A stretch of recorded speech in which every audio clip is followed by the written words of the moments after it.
Congratulation. যদি সব কিছু ঠিকঠাক থাকে, 5ই আগস্ট যেমন একটা ম্যাজিক ঘটেছে, যে ম্যাজিকের মাধ্যমে আমাদের উপদেষ্টা পরিষদে থাকা 3জন ছাত্রের জীবন রাতারাতি বদলে গেছে, সমন্বয়কদের জীবন রাতারাতি বদলে গেছে, আরও বিশাল এবং ম্যাসিভ আকারে উপদেষ্টা নাহিদের জীবন বদলে যাবে।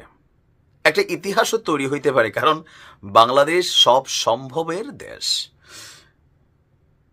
খুব বেশি আশ্চর্য হবেন যদি ধরেন উপদেষ্টা নাহিদ তিনি প্রধানমন্ত্রী হয়ে যান। মানে শব্দটা শুনতে আপনার কাছে আপাতত কেমন লাগছে, তাই না? তো হইলেও হইতে পারে। দর্শক, খুব শীঘ্রই, মানে আর হয়তো 8-10 দিনের মধ্যে ছাত্রদের যে রাজনৈতিক দল সেটা আত্মপ্রকাশ করতে যাচ্ছে। আর সবচেয়ে বড় বিষয় হচ্ছে, এর আগে আমি বলছিলাম একটা ভিডিওতে, তখন অনেকে আমাকে হাহারিয়ে দিছিলেন। ফাইনালি আমার কথাটাই সত্যি হয়েছে যে ছাত্রদের যে নতুন রাজনৈতিক দল মার্কেটে আসতে যাচ্ছে, সেই দলটির প্রধানের দায়িত্বে থাকছেন উপদেষ্টা নাহিদ। তো প্রশ্ন হচ্ছে, এই মুহূর্তে তো তিনি উপদেষ্টা, তিনি কিভাবে রাজনৈতিক দলে যাচ্ছেন? সূত্র হচ্ছে তিনি পদত্যাগ করে রাজনৈতিক দলে অন্তর্ভুক্ত হবেন। আর বাকি দুইজন উপদেষ্টা নাহিদ এবং মাহফুজ, গতকালকেই বলছি, নাহিদ এমপি ইলেকশন করবে, তার বাবা এলাকাতে দোয়া টোয়া চাচ্ছে। নাহিদ তাদের ব্যক্তিগত ফান্ড হোক বা সরকারিভাবে হোক 10 লক্ষ টাকা এক মসজিদে দিছে। তো তারা তাদের কার্যক্রম চালাচ্ছে, আর মাহফুজও তার পলিসি চালাচ্ছে। তবে তারা একসাথে পদত্যাগ করবেন না, ধাপে ধাপে পদত্যাগ করবেন। দর্শক, গণমাধ্যমের বরাতে আমরা যতটুকু দেখছি যে আপনার ছাত্রদের নতুন দল যেটা, সেই নতুন দলের প্রধান হবেন উপদেষ্টা নাহিদ ইসলাম। আর দলের দায়িত্ব নেওয়ার আগেই সরকার থেকে তিনি পদত্যাগ করবেন, আর বাকিরা নির্বাচনের আগে। এখন নতুন দলের আবির্ভাব যেটা ঘটতে যাচ্ছে, ইতিমধ্যেই আপনার কি বলা হয় যে তারা অনলাইনে তাদের দলের ফর্ম নিবন্ধন যেটা, সেটার কর্মকাণ্ড চালাচ্ছে।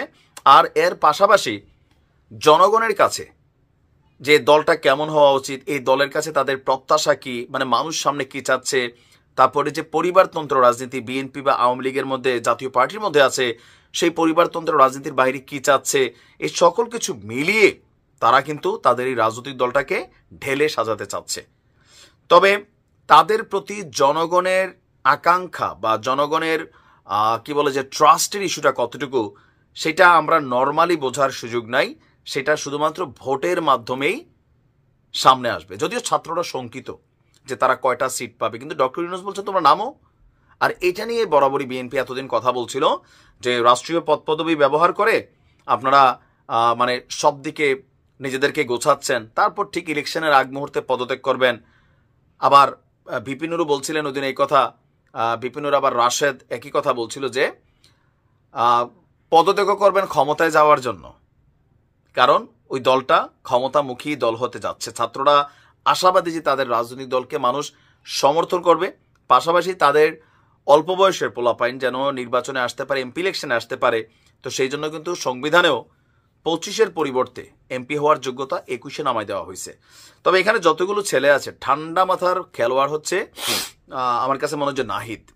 খুব বেশি কথা বলেন না, শান্ত স্বভাবের, বাট যেটা বলেন সেটা একটু ডিফারেন্ট ওয়েতেই করেন।